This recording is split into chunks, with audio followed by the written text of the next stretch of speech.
it is my privilege to present Walle De Doncker, President of the International Board on Books for Young Children.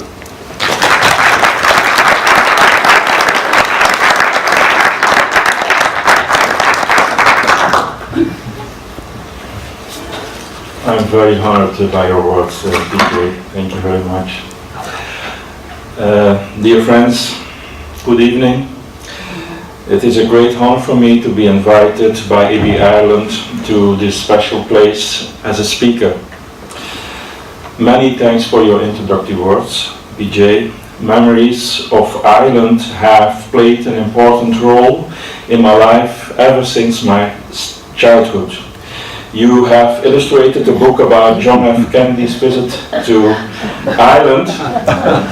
The president described that trip as the most wonderful 4 days of his life. I was only 5 years old when President Kennedy was murdered in Dallas. The vast majority of Belgians at the time adored Kennedy. Just about everyone in Flanders worshipped him. My mother even wore a gold coin around her neck with Kennedy's image on it. During his funeral, which was broadcast all over the world, I was sick in bed for a whole day. As a child, I was greatly affected by his death because there was an atmosphere of mourning among all the adults I knew, both men and women. It was at primary school that I first heard the stories of that great Irishman, Jonathan Swift. I was particularly intrigued by his travels into several remote nations of the world in 4 parts by Lemuel Gulliver, first as a surgeon and then a captain of several ships. Fortunately, that title was shortened to Gulliver's Travels. For almost 300 years, the Lilliputians and the full-sized Gulliver have continued to fascinate generations of children and adults. The work is considered Swift's masterpiece, a classic of world literature. It was only later that I learned that he had written Gulliver's stories as biting political satire. I got to know Dublin when my wife and I visited the city about 10 years ago. We followed in the footsteps of James Joyce, Bram Stoker, and Samuel Beckett. My wife was also a big fan of the actor Liam Neeson.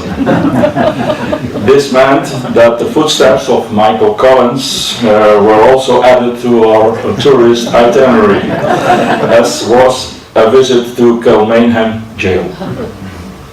We visited Temple Bar every night.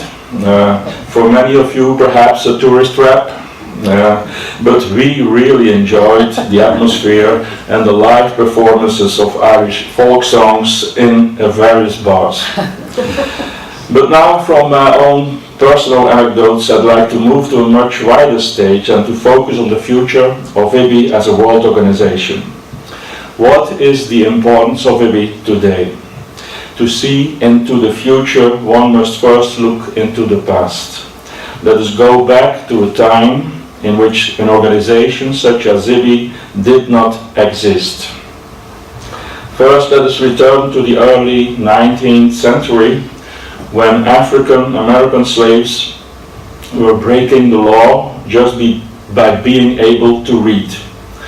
Their teachers were also harshly punished.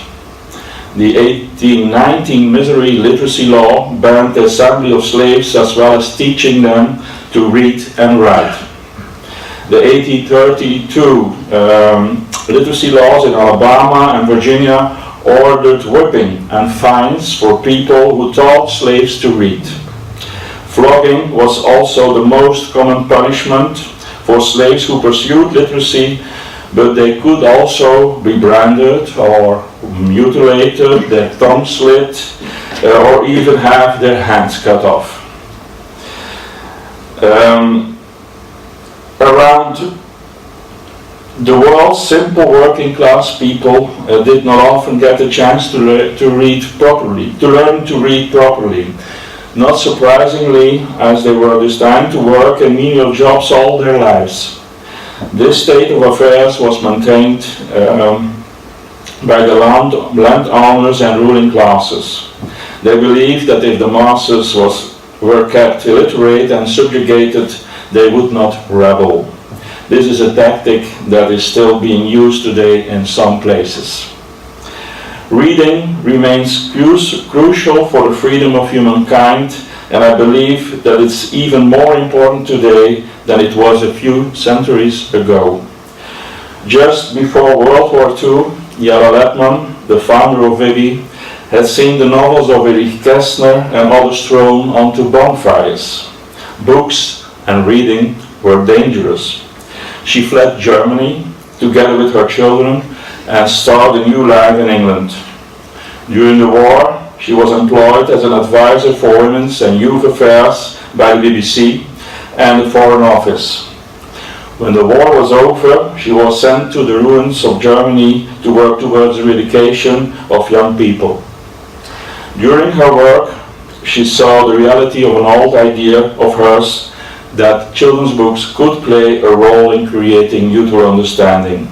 So in 1946, she organized the first exhibition of international children's books at the Haus der Kunst in Munich. From this exhibition, the International Youth Library was born, and Ibby followed soon afterwards. Almost all totalitarian regimes abuse children's literature. The Khmer Rouge in Cambodia went as far as to ban the publication of all children's books. The Taliban prohibits girls from reading. We all know what happened with Malala Yousafzai in Pakistan. A moving speech by a young North Korean woman is doing the rounds on social media.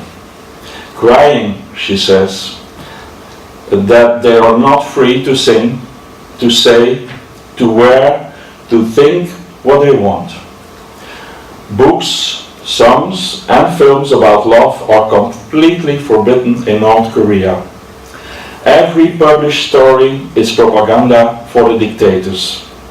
As a child, she even believed that the North Korean leader could read her thoughts. Brainwashing via children's and youth literature is unfortunately a frequently used tool in dictatorships. In December last year, the animated film Ferdinand opened in US cinemas and is based on Munro Leaf's classic The Story of Ferdinand. The book drew censure as well as praise when it was first published in 1936. Hitler and Franco banned it. Gandhi and Eleanor Roosevelt admired it. In 1936, Jelle Ledman translated the book into German. She wrote, "Ferdinand was a spectacular success. His creator should have won the Nobel Peace Prize. Soon, the story of Ferdinand could be heard being told on every street corner in Berlin. The first edition was out of print in the wink of an eye, and not even a copy remained for the files. We paid dearly to buy some back from the black market, where Ferdinand finally wound up as a prize object."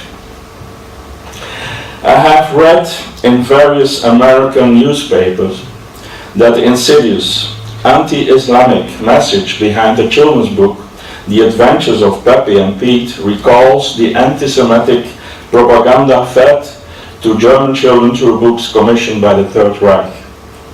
The Adventures of Pepe and Pete uses environmental contamination as a metaphor for the undesirable mixing of cultures. This book shows a parallel between Germany's descent into fascism and the current political climate. I'm very worried about the publication of children's books praising one culture without any nuance. Publishers, authors, and illustrators walk on slippery ice when they join in with such projects that encourage one-sided nationalism.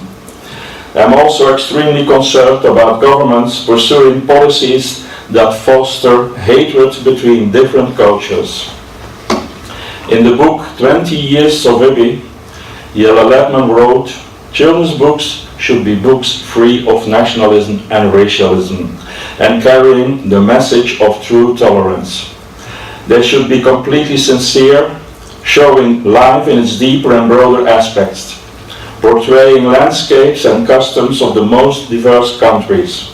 And there is one prospect which I have to state quite clearly," she wrote, "never should children's books be made the instruments of political propaganda. Never. This message is just as relevant nowadays." Since its beginnings in 1953, Ibby has steadily grown. As you all know, it has not always been easy to find funding. Still, the initiatives kept on coming and Ibby evolved into what it is today. One of our objectives is battling illiteracy. Ibby takes this battle further than most other NGOs that are concerned with the promotion of learning to read. Ibby wants to promote a reading culture and give every child the opportunity to become a lifelong reader, and this is only possible if the child enjoys reading. To help this along, Ibby focuses on quality literature for children. A UN report states that 40% of all children in the world cannot read. 500 million women today are still completely illiterate. These figures really are cause for concern. The closing of libraries, often as a result of financial cutbacks, is also a cause for deep concern. I love libraries. I became who I am today through reading, but until my 10th birthday, our village did not have a library. Even so, my hunger for literature was substantial.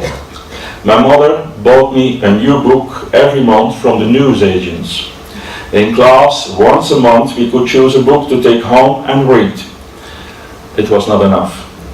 Everything changed when a small library was built in the village. Finally, plenty of books became available for me to read whenever I wanted. I'm still grateful to our village librarian. Ibby is exemplary when it comes to addressing this issue by supporting existing libraries, establishing new ones and creating innovative solutions to take books to children. These have included such activities as the motorbike libraries in Indonesia, the village libraries in India, the camel libraries in Mongolia, the container libraries in Ghana, right through to the latest initiative, the Library of Dreams in El Salvador. Another is the provision of library cards for the children crossing into the USA from the dreadful reality of Central America and for the refugee children arriving in Canada. I would like to advocate for a bigger role for libraries in our society. They can be a haven for children, for all children.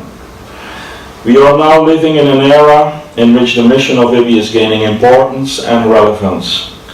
We shall not hesitate to protest in this mission if this mission should ever become endangered. Promoting international understanding between peoples remains our main focus, something from which we will not deviate. We are living in an era in which the written word is heavily questioned. However, whenever social debate results in censoring a critical mindset or in a Muslim opposition, the mission of Ibby is at risk. We are living in an era in which the distinction between truth and lies is becoming blurred and used to turn nations against one another. We are living in an era in which walls are being built in order to separate nations from one another. In days gone by, nearly every city built its own wall to enable the collection of taxes and for defensive purposes. However, those walls came down not only with the passing of time, but also because they were ineffectual at keeping others out. Opening up walls results in more opportunities for the exchange of goods and ideas. Trade increases, and this ultimately demonstrates that an inward-looking system is flawed. Through trade, the best elements of other cultures, be it culinary, scientific or social, are absorbed. The ever-expanding globalization of the world compels us to work together. International understanding between people is an absolute prerequisite for peace and prosperity. We are obligated to collaborate on trade, environmental issues, security and defense. However, certain world leaders are attempting to back out of international treaties and agreements. This is deeply concerning and a threat to world peace. Ultimately, we should strive towards a world where everyone prospers. On every continent, there are children on the move looking for a better life. Those children often have to live in the vilest and most degrading of circumstances. It appears that our society feels no compassion for these children, as we condone the circumstances that put them in such danger in the first place. To Jelle Ledman, the most important mission of Ibby was the promotion of mutual understanding between nations through good literature for children. In a globalized world, this should be self-evident, and there are a few signs that tell us that we are succeeding in this mission, as nations start to work together on economic, environmental, migration and cultural levels. For over 60 years, our main goal has been to improve the mutual understanding between people as we continue to work towards that goal. Many people have experienced what extreme nationalism is capable of, brainwashing entire generations, exterminating nations and the weakest members of society, always ending in war and bloodshed. Meanwhile, as Ibby members, we are very concerned about the new developments worldwide. Walls are being built again, people are being targeted because of their origin, religion, or conviction against international collaboration, be it on climate change, trade or immigration, is being questioned again. There is a tendency to close borders again. People are being manipulated into believing that this will solve the problems they are facing, although everyone present here today knows that this could not be further from the truth. I have said this many times before, and I will repeat it until my Ibby presidency ends and beyond. The Ibby message of promoting greater international understanding between people resounds increasingly as a consequence of growing internationalization and globalization. As citizens of the world, we are obligated to cooperate whether we like it or not. We all want to live in prosperous countries where everyone is respected, has access to decent social security and health care, lives in a healthy environment, has had a proper education and can enjoy culture. As long as there are children who are starving, as long as there are children who are living in misery and unhealthy environments, as long as there are children who do not have access to proper education, as long as there are children who are excluded from learning how to read, as long as such injustice remains, society in more prosperous countries will sustain more pressure as the flow of refugees increases. It is simply unacceptable that one child starves when another lives in unprecedented luxury. It simply should not happen that one child dies of a disease that can be easily treated in another country.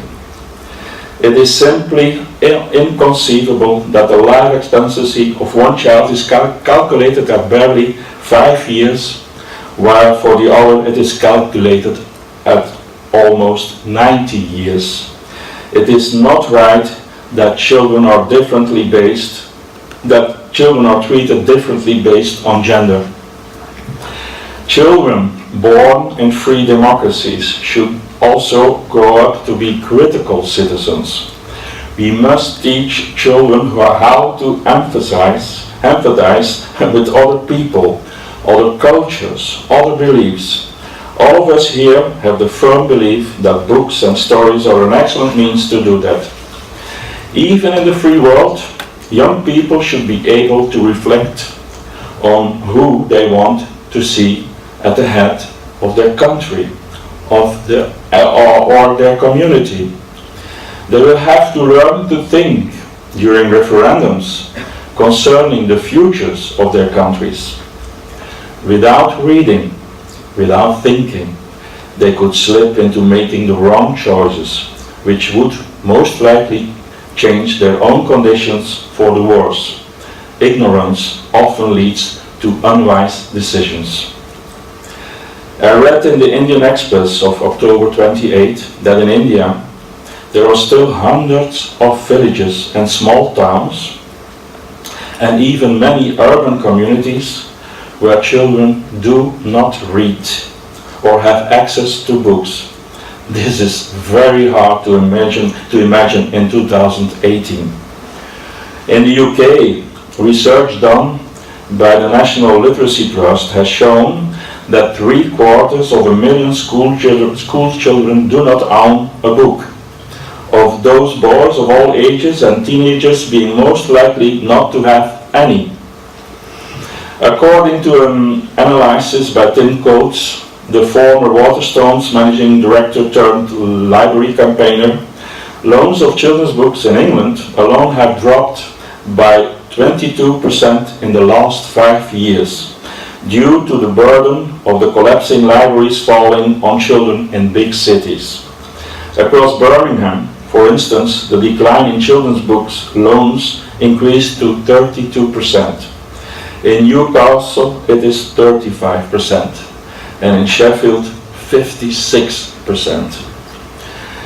During the International Ibby Congress in Auckland, in August 2016, the national sections of Ibby addressed the question of refugee children and their access to books in the context of the current refugee crisis, which is still having a global impact. Many Ibby sections in various parts of the world have already initiated projects and activities to address this crisis. Nevertheless, it was felt to be important to make a call for action to emphasize the fact that refugee children everywhere and their access to books is a major concern for Ibby members.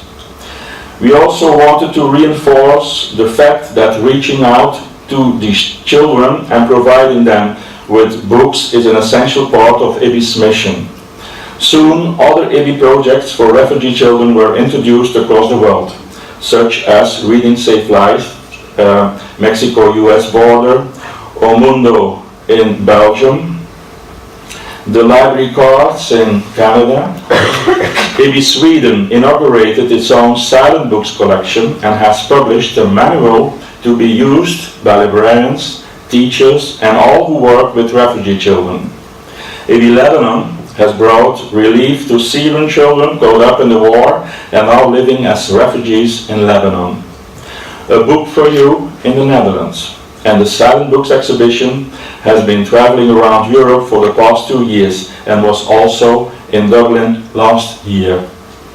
A set of these books has been purchased as a permanent collection in the new DLR Lexicon Central Library in Dun-Leoghaire. Another will be going to Galway later this week. Sorry for my pronunciation of Irish.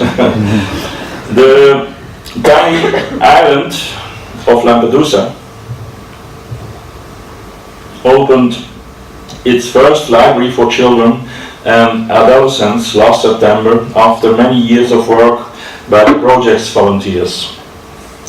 Deborah Soria, the head of the project for Ibby Italy, said the library for Italian and migrant children living on the island had been long in the works. Lampedusa is a piece of Italy where there are 1,000 Italian children and many migrant minors or residents. The library will offer them the right to have access to information and literature and has a symbolic value, turning on a light for the whole world from the center of the Mediterranean. That's what I read in a newspaper. That was really nice. Turning on a light for the whole world from the center of the Mediterranean. Okay. Last year was an international selection of 100 books for children and young people in Arabic, was collated by the Arab World Reading Committee of the journal Takam Tiku, with the help of professionals from the French National Library, Ibby France, the Institute of the Arab World, and the libraries of the city of Paris. Children who enjoy reading good literature will remain lifelong readers. Reading changes a child's vocabulary and literacy skills. Reading can also teach empathy. When we read stories, we are given an opportunity to understand and respect for the experiences of others. Understanding and respect for other people and cultures is also the mission of Ibby. I would like to thank everyone engaged in Ibby Ireland. You are making a difference for future generations. Those who help children to evolve into readers are building a brighter future. In August 2016, the Ibby community came together at the Ibby World Congress in Auckland. This Congress reminded us that there is a lot of dynamism in Ibby. The great interest in our social media post teaches us that there is a huge power within the mission of Ibby and the legacy of Jelle Ledman. It is our duty to explore that power further and to nourish it. Ibby works with refugee children, underprivileged children, disabled children, foreign children, sick children, and children from war and disaster areas. A person who has access to reading has the opportunity to learn, to enjoy and shape his or her own future. Whatever, however, and wherever people read, one thing is clear: the power that books hold within them can change the path of a life. Thank you very much.